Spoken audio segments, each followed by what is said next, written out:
Tinuring ko na pong pamilya yung mga taong tumulong nung walang-wala ako.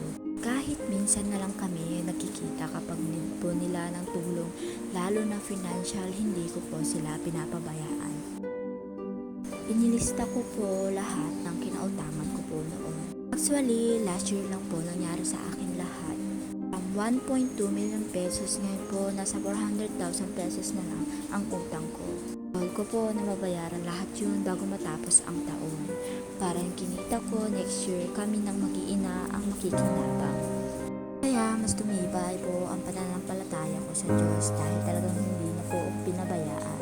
Marami man ang nawala sa akin noong nakita at nakilala ko kung sino ang totoo at tunay na nagmamahal sa akin. Nawa ang kwento kong ito ay magsilbing inspirasyon para sa lahat ng taong may matinding kinakaharap na pagsubok sa buhay. Ngayon, hanggang dito na lamang po, lubos na gumagala